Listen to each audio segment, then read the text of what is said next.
Hello, everybody. I'm Officer Greco. I'm with the Greenwich Police Department. I'm currently assigned to the Patrol Division. I'm also a certified bicycle officer. This is one of our new bikes that we recently received. We have 4 of them on donation. They're electric. They get up to 35 miles an hour, and they really help us immensely in getting to the emergency in a quick fashion. Some of the tenets that we're going to talk about today are the proper fitting of a helmet, proper fitting of the bicycle itself, rules of the road, maintenance, things of that sort. So the first thing I want to share with you guys, if you look up at the screen, there's a attached to the chat, there's a link from NHTSA, and it has all step-by-step instructions on how the helmet should sit on your head. So this is my helmet here. When it's on your head, you should have roughly 2 fingers between your eyebrow and the helmet. It should sit pretty level. And it's basically the 2-finger rule all the way around. And then when it comes to the strap, you should have roughly 2 fingers underneath. It's important that when the straps are on, you can easily open and close your jaw, but it should still be pretty secure while it's on your head. There's a lot of really wonderful bike shops throughout town and the surrounding area. So my suggestion with any of the fitting, whether it be the helmet or the bike, is that you respond to the bike store. They'll be able to properly size your head. They'll take appropriate measurements, determine whether you need a small, medium, large, and then they'll adjust the straps accordingly. When it comes to these helmets, anytime that you're involved in an accident, if the helmet hits the ground, it should immediately be replaced. You should not continue to use the helmet. And they do, because of what they're made of, they don't last forever. So periodically, you should bring the helmet into the bike store, and they'll be able to tell you if you need a new helmet. As far as the bike goes, I can't do it now because I don't have a bike stand, but if you had someone to either hold the bike for you or put it in place, you basically will stand over the bike. You would put the pedal, or one pedal, go around so you can see this on the camera. One pedal should be all the way down like so. You put your heel on it, and basically when you stand on the bike, your legs should be fully extended, and you can adjust the seat accordingly. That's how you know that your seat is at the right level.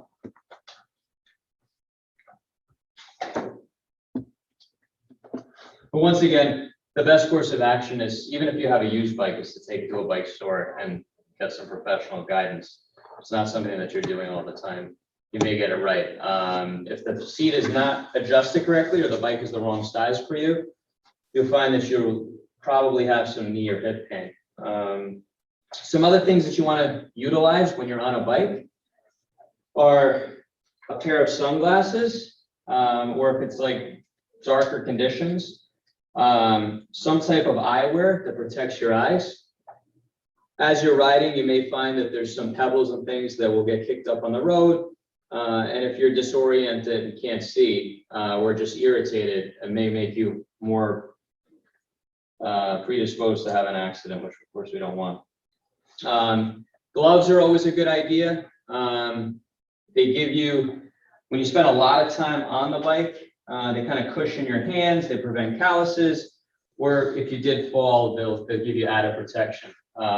Clothing is very important. So you're going to want to wear something that's really reflective. That's why we wear these shirts that have a reflective strip in them. Any neon color is really good: yellows, greens, orange, blue, so people can see you. People are more distracted now than ever. So as you're riding your bicycle, it's very, very important that you're visible. On the bike itself, you're going to want some flashing lights that can be seen from like 600 feet away. A red flasher is great in the front, or in the rear rather, and in the front of the bike, you're going to want a clear light that will illuminate and tell people that you're coming. A little horn is always helpful. And then while you're on the bike, you're going to want to be mindful that you have to signal. A bike in the state of Connecticut, you have to abide by a lot of the rules that a car or motorcycle would have to abide by.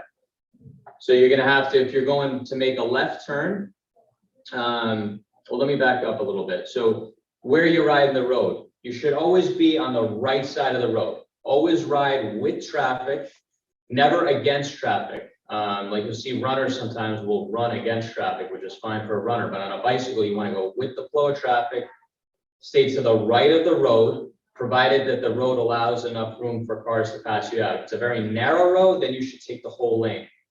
When you're preparing to make a turn, if you have to make a left turn, you should always look over your shoulder, make sure that it's safe, proceed to the left side of the lane, make sure that there's no oncoming traffic, put your hand out to indicate that to other vehicles, like the car behind you, that you're going to turn, and then proceed to execute the turn. If you were on the right, making a right turn, you would stay on the right side of the road. You put your hand out to execute the right turn. When you're riding on the right side of the road, very important that if there's parked vehicles, that you kind of bear out a few feet, approximately 4 feet, just in case somebody suddenly opens their door into you, you don't crash into the door and go flying over your handles. When you do need to brake, it's very important that you should probably rely a little bit more on the rear brake, especially when you're riding one-handed, because if you just apply the front brake, there's more of a chance that you could go over your handlebars. So signaling is very, very important on a bicycle. Don't ever assume that a car knows what you're doing. Just assume that they're going to make a mistake. So make it abundantly clear of what you're about to do. Try not to block the lane if you don't have to. And if there's multiple lanes, like you're riding on the Walsall Post Road, always try to stay in the right lane unless you're planning to make a left turn, at which point you would make sure that it's safe and you'd go over to the left. When you're about to get on your bicycle, there's a few safety checks. You obviously want to check all your brakes, make sure that they're engaging. You want to look at the air pressure. Every tire is different. This bike happens to have large tires. Many bikes, you want it air pressure PSI around 100, but check each individual tire will tell you what the tire needs to be at. So the tire should be firm. Make sure that there's no nails or anything like that in there. You want to make sure that your chain is intact, that it moves freely.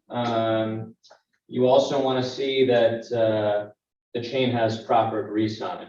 And then you should be ready to go. If you have any issues with the bike and you can't fix it yourself, once again, take it to your local bike retailer and they'll be able to assist you with that.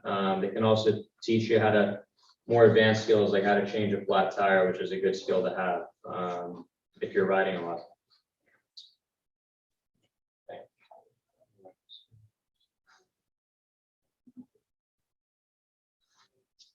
Always, when it comes to road hazards, always be mindful, look way ahead. This goes for when you're driving your motor vehicle, if you're in your car, your truck, your motorcycle. Don't just drive right in front of you. Look several car lengths ahead so you can anticipate what's about to happen. A lot of the times you can see a problem before you're right at it. You have more time to react. That also includes road hazards in the road. There might be glass, there might be oil, there might be sand. Because you're on 2 wheels, sand is really, really bad. You could slide out, or if you're riding near the beach area, which could be a big problem.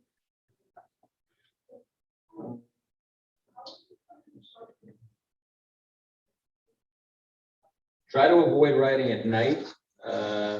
Daytime is the best time to ride your bike. If you do have to ride at night, make sure that you're wearing that high visibility clothing and that your bike is properly illuminated. As far as children go, 15 and under, they must wear their helmet. Adults have the choice. It's highly recommended because it does save your brain and if you ever got hit from or at least reduce traumatic brain injury. Children under 10, it's best that they actually ride on the sidewalk because they may not be able to make decisions as well as adults can. If you're ever on a sidewalk and you need to merge into the roadway, Very important that you don't do that in between parking spaces, that you actually go to the intersection. You make sure that a car sees you and then go into the road safely.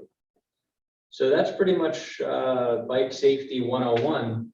Do you guys have any questions that I can field? No question. No questions? Okay, that's a wrap. Everyone drive safe. Hope to see you out this summer.